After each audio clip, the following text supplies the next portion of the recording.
Okay, it's Thursday, March 7, 7:40 in the evening. I'm going out. The sky should be fantastical, and it is. Stepping right out without even the dark adapted. I don't think you can see anything, but I can see the Pleiades up there. Of course, the brightest stars in the Pleiades, the magnitude of the Pleiades overall is about magnitude 2.5, and I think the brightest stars are about magnitude 5. Overhead, culminating right now, is the two eyes of Castor and Pollux. And culminating about this time is Sirius with, unfortunately, Orion exiting stage west. What I hope to do tonight is, if you can see anything at all, I hope to do tonight is review a number of galaxies that I've been attempting to image at 150x, but using the 0.5 Barlow and getting back down to the 75x magnification, which should add roughly 1.5 magnitudes of sensitivity to the image. And then we can do a little bit of a comparison. So let me go ahead and proceed setting up the telescope at this point. Here we'll have a quick alignment and focus on Betelgeuse. It's about magnitude, I think about 0.1, 0.15. I'm going to have to reset sensitivity. There we go. We're going to go from 1/1000th of a second, and we're going to stop at 128 flood. We are not going to 256 flood, which I have been using at the higher magnification to gather another 0.8 magnitudes. And there we go. You can see the red. You can see the swelling of the light from Betelgeuse as we go through several different six different passes of the system. And that swelling, of course, is occurring because the system is simply overwhelmed by atmospherics, as well as the fact that, CCD imagers aren't really the best at adapting to different levels of light brightness like the human eye does. We're in day mode, which means color, and you can tell that for sure. And we are going to save this value. Since we're going to be operating at 128 flood instead of 256, it should only take about 30 seconds for an image to completely formulate on the screen. And there is our view. You can see I've been shifting around. The stars are leaving trails. Let's go on to our first study of the evening. Hopefully it won't be too far progressed west or too far south. I believe it's going to be a galaxy NGC 2106. I'll have to confirm that. Well, of course, we have to baseline our view for the evening. And we haven't seen this good a view as of late. At 150x, twice the size, you could barely perceive the brightest parts of NGC 2024, the Flame Nebula in Orion. It's large, 30 by moon size, 30 arc minutes, emissive nebula, 1,500 light years distant. We're at almost 2 degrees. It's centered up reasonably well. I do like the view, and you can tell, obviously, you do want to dump the magnification when you're attempting to bring in light from very widely spaced nebulosities of very faint low surface brightness. Today I've been writing up a study of average surface brightnesses based on per roundish arc second instead of arc minutes.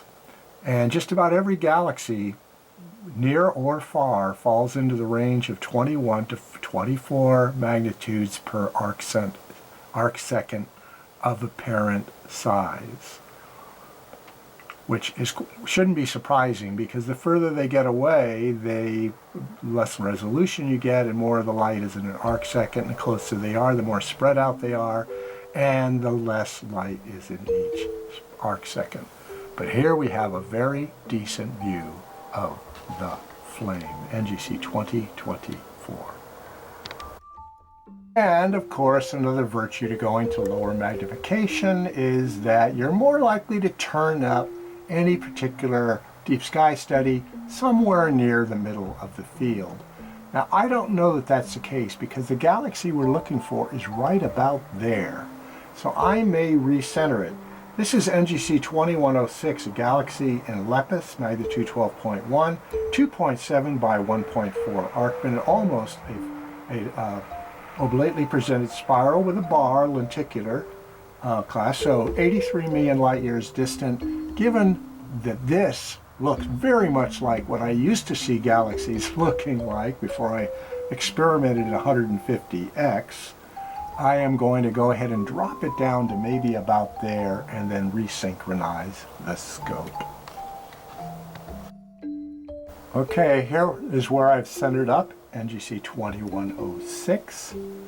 Galaxy pretty deep south in Lepus. We're probably about 10 degrees south of where Sirius will be when it culminates. I do want to make sure we get the values on that. I don't recall whether or not I did, so let me go ahead and give you that. NGC 2106. Very nice view. I don't know why I bothered to try to go to 150x, but it was a great experiment. Once again, 2106, magnitude 12.1, 2.7 by 1.4 arc minutes. Spiral with a bar, lenticular class, 83 million light years distant. We're at minus 21.5 degrees, 5 hour, 50 minutes, and 46 seconds declination. And I'm hoping now that just about everything will turn up in that region of the screen. Oh my, it is so amazing. It's so easy to pick out a galaxy when you're operating a 2mm exit pupil. This is NGC 2110, a galaxy in Orion, magnitude 14. How about that?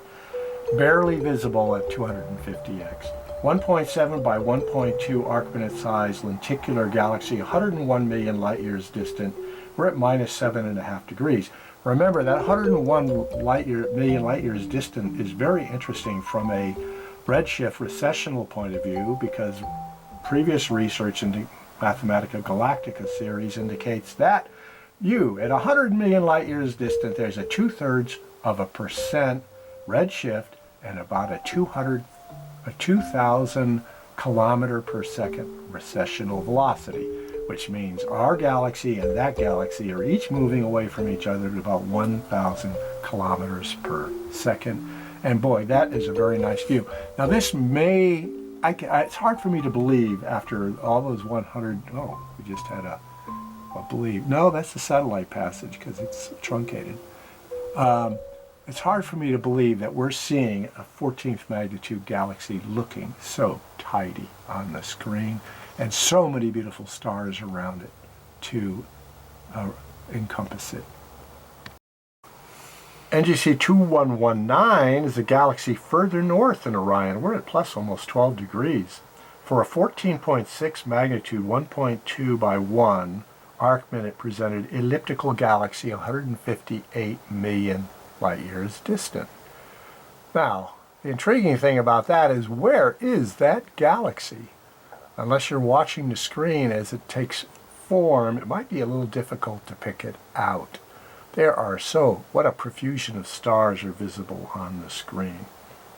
Anyway, 2119, magnitude 14.6. Now we should be back to seeing 16.5 magnitude galaxies. But this one might be a little hard to turn up just because there's so much competition for the eye. Back down into Lepus for another brightish galaxy. NGC 2124 is magnitude 12.6, 2.7 by 0.9 arc minutes, so it's basically a 3-to-1 aspect ratio. Spiral with a lowercase b means it's 2 times removed from Z on the spiral side. 135 million light years distant. We're at minus 20 degrees in declination. The galaxy is quite visible there, and we are seeing extensions. Something we never really saw at 150x. All you got to see was the core, because everything was 1.5 magnitudes or 4 times fainter. Somebody slap my hand if I ever try to remove that Barlow lens again just to look for looking at galaxies. The average surface brightness per arc second study I did today basically says everything is going to be 21 magnitude and fainter. But isn't that a nice view of NGC 2124 with extensions? Scope's pretty well tilted down now. For NGC 2131, it's minus almost 27 degrees in declination. This is a 14.1 magnitude galaxy in Lepus, 1.1 by 0.5 arc minutes, so a 2 to 1, roughly a 2 to 1 oblate. The interesting thing about it, it is an irregular galaxy with a bar 71 million light years distant. Something to pay attention to about galaxies in this less than 100 million light years distant is there can be peculiarities in recessional rates, for instance, and redshifts due to, oh, we just had some kind of a passage there. I believe the galaxy, by the way, is located right in this region here, kind of smallish, 14.1 magnitude. Anyway, so as I was saying, basically this is an irregular galaxy with a bar, so the light distribution on it ought to be rather peculiar, although I do believe I am seeing it. Of course, it could be there as well. We are pretty far south and things tend to drift in that direction.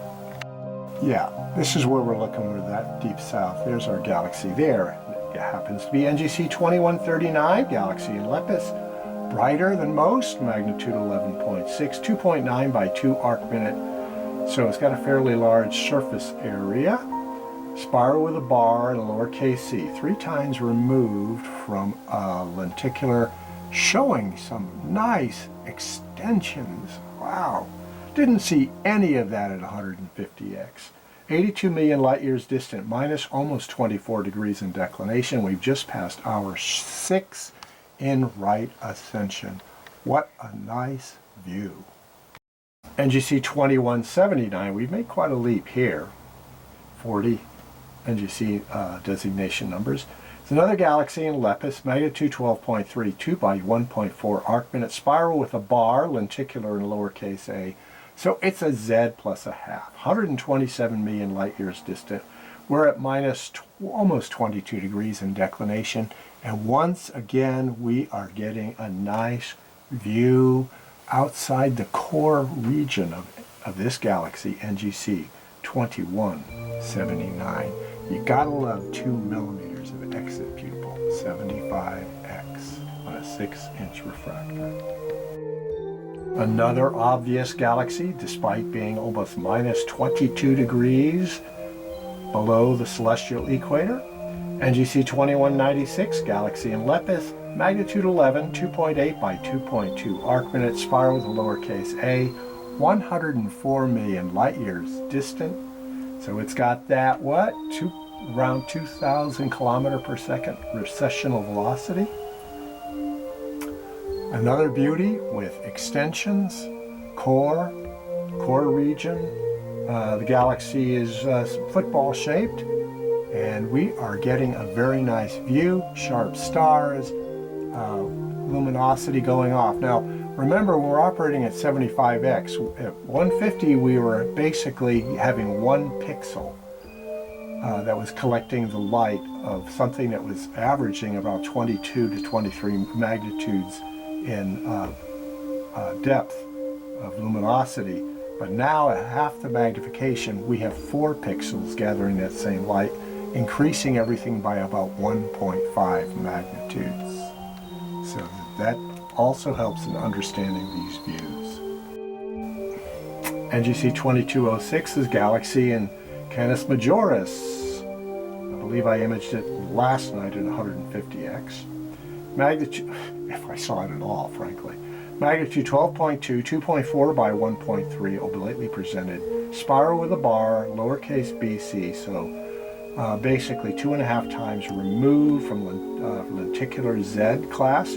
278 million light years distant. This guy is pretty large, probably about 175,000 light years in diameter. We're at minus almost 20 degrees in declination and getting a decent view with some sense of extended nebulosity in this 12.2 magnitude galaxy where we're losing maybe 2 magnitudes simply because we're looking so deep south in the sky. Alrighty then. This is a galaxy that when I read the values last night at 150x, I felt that we might be able to actually see one of its features.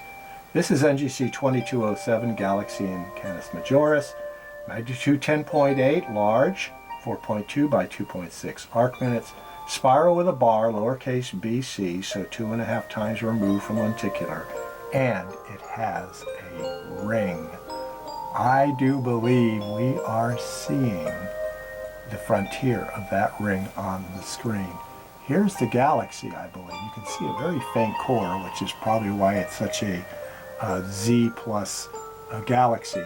Maybe another smaller, fainter one right about there.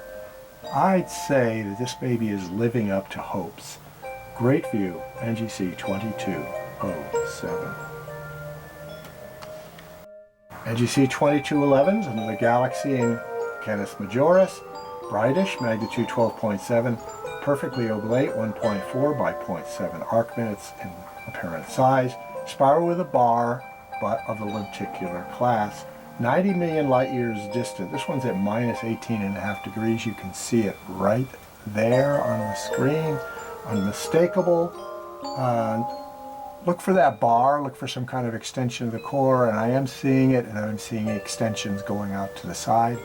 We are getting visible, I wouldn't call it detail, but texture to many of these galaxies tonight that is welcomed once again.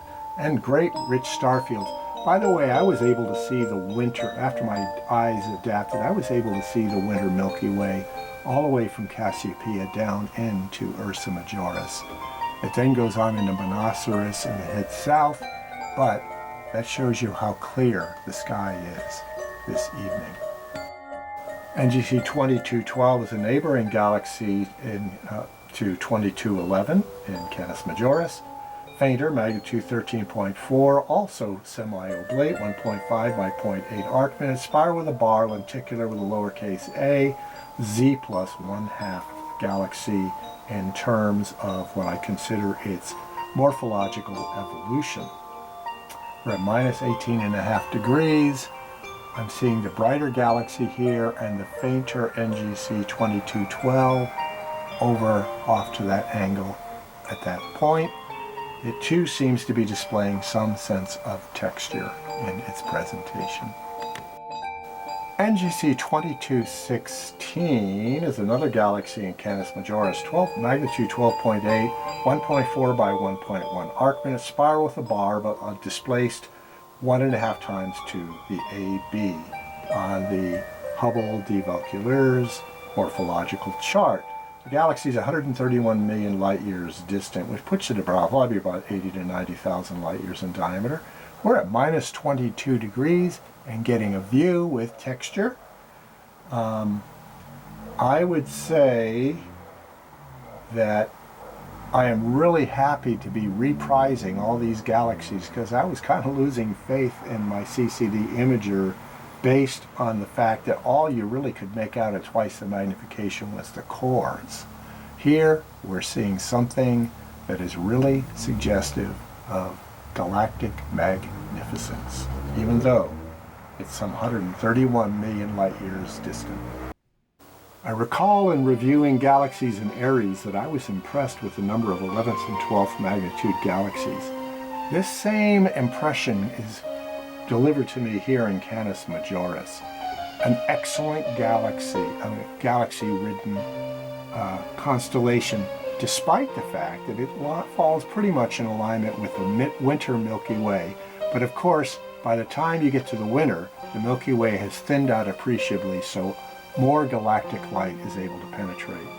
What we're seeing here is, look, that is a very bright galaxy. I think you can pick it right out. NGC 2217 is a galaxy in Canis Majoris, 10.7 magnitude, 4.7 by 4.3 arc minutes, spiral with a bar, lenticular A, so 1/2 removed from Z, and a ring. Now you should be looking for some kind of extended circular frontier or well away from the core. I do believe I'm seeing some of it. I don't think it completely circumnavigates the galaxy, but we are at minus 27 degrees in declination and shouldn't complain on such a great night of seeing. As I speak, NGC 2223, galaxy in Canis Majoris, is formulating on the screen.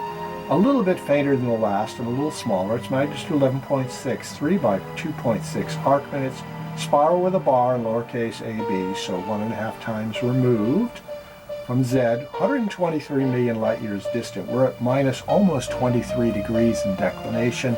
We're not quite getting the view we were getting with the previous galaxy, but it is quite apparent there. There's no evidence of a ring on this one, so basically its luminosity, being nearly face on, will just kind of blend off into space, which is pretty much what we're seeing. Take a moment and look at this galaxy and see if you can get a sense of its brightness. It's NGC 2227, galaxy in Canis Majoris.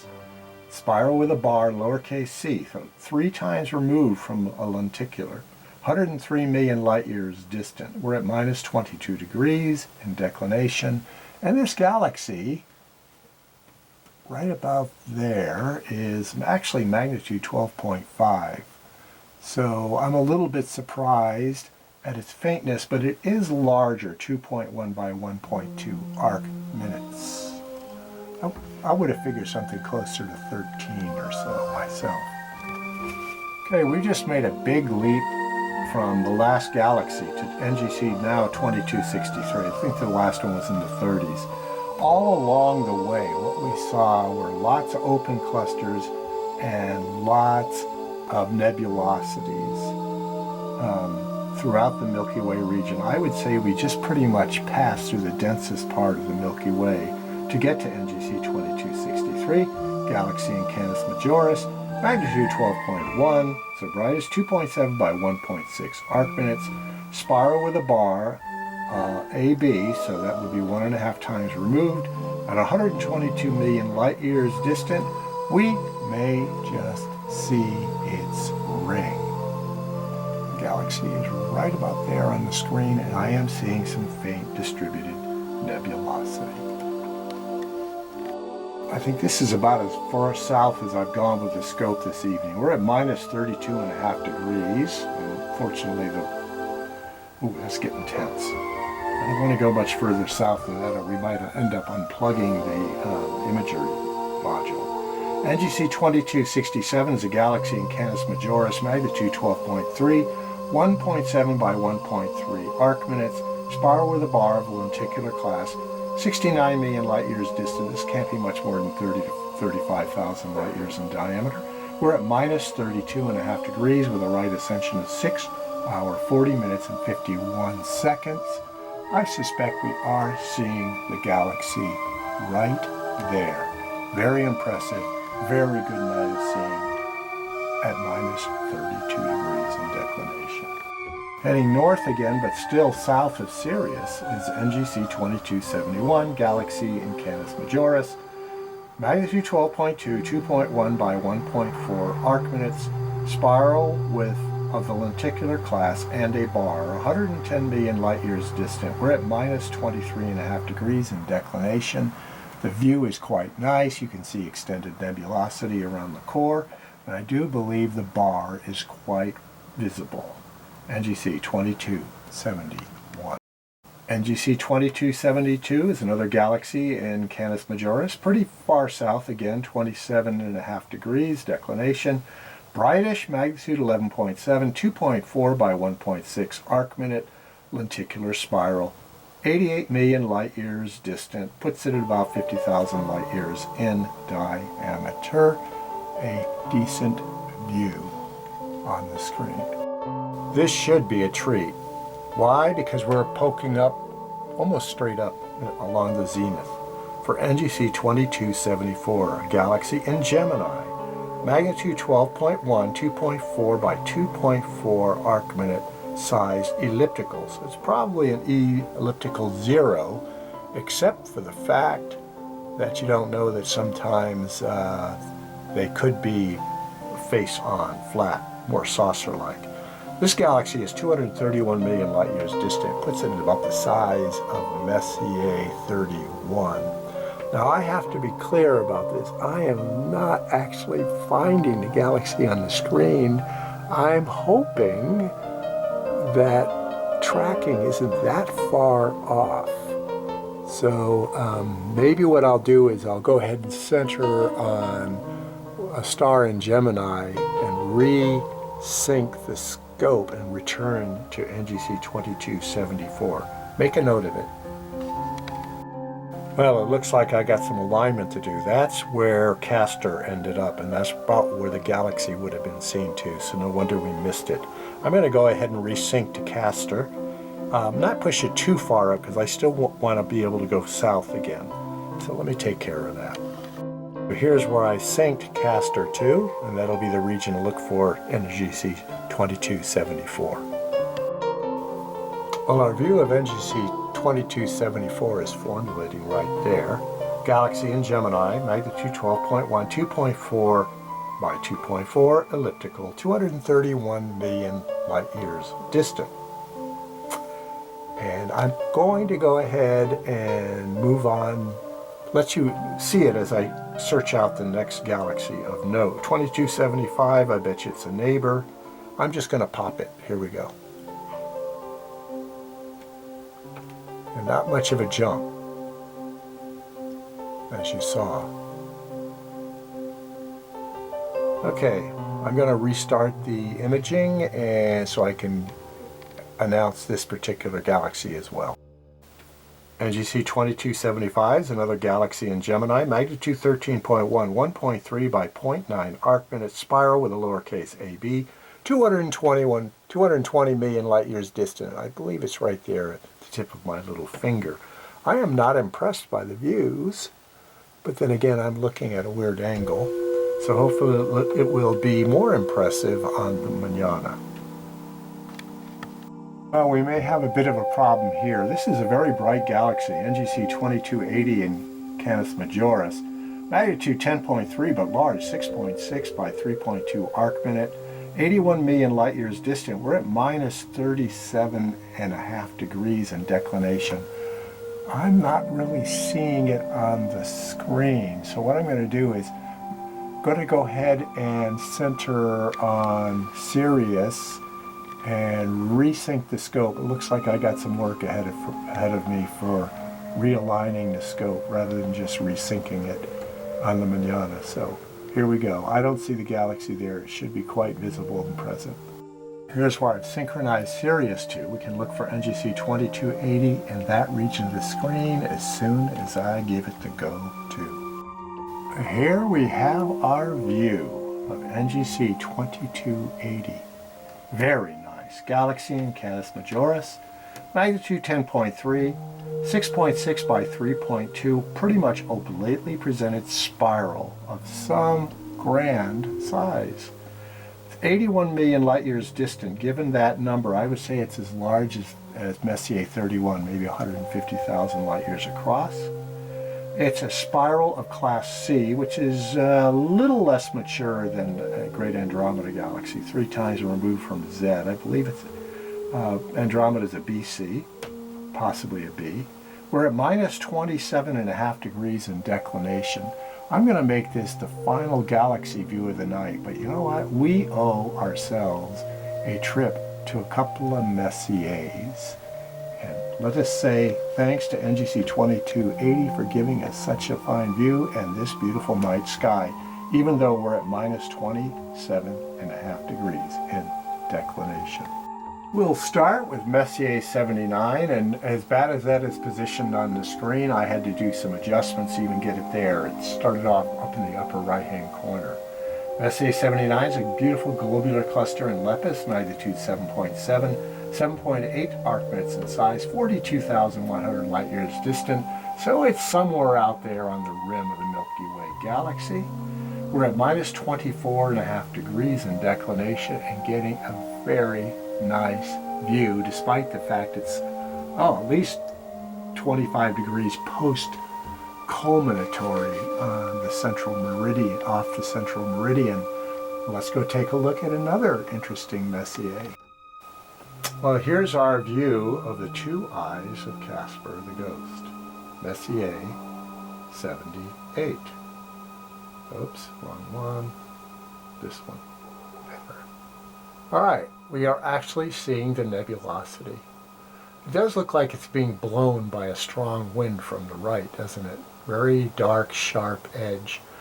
The nebulosity around the two eyes was barely visible at 150x. We're getting a much more extensive view now. It's a nebula in Orion, magnitude 8.0, 8 by 6 arcment at 1600 light years distant and at plus 4 degrees and 45 seconds in declination. I am sufficiently impressed with that. However, I have seen it at low magnification through a 6-inch scope at the eyepiece. So yeah, and of course, Charles Messier did manage to turn it up through a 3 or 4 inch refractor of the late 1700s. But there's our view. Wow, an excellent view pairing Messier 43 and Messier 42. The Great Nebula in Orion, Messier 42, and the Conch Shell Nebula, Messier 43. This is how I like to see them. Now, I might be inclined to carpe noctem out of this, but I do have to look for the flame one more time. I wish there was a designation for the horsehead dark nebulosity in near Alnitak, but without that number I don't really want to go searching around. All I have is like a 15 by 20 arc-minute field of view. Perhaps I will see if there's like a Barnard designation or something for it in the future so we can have a look before Orion disappears to the west. But boy, I just love the way 43 and 42 are framed on the screen at this time with the dark eagle, the nebula's head, right there, framed before it. Very, very nice. Let's go ahead and have a look at the flame and flame out. Well, it's been a spectacular evening, extremely cold. My hands are not exactly warm to the touch, although they're doing their best with each other to warm them up through frictional fire by friction. Anyway, what you're seeing is a very nice view of NGC 2024, the Flame Nebula as I have seen it, rarely seen it. We're seeing it at 75x. There's plenty of beautiful texture in it. There looks like there's some kind of bright nebulosity above it. I'm not going to go searching for that because I've got 2 bars left on the Handycam and I've got probably only 85 degrees in my extremities, and I am going to call it for tonight. And I'm going to make a commitment to myself for tomorrow. I am not going to put a single comment on the video tomorrow. It's all going to be views and verbal commentary and background music, for I have spent far too much time playing with commentary today based on doing some research into average surface brightness related to 1 arc-seconds fields of view. And I hope to get that out first thing in the morning and this later on. So, boy, you've got to have a night like this once in a while. Carpe noctem.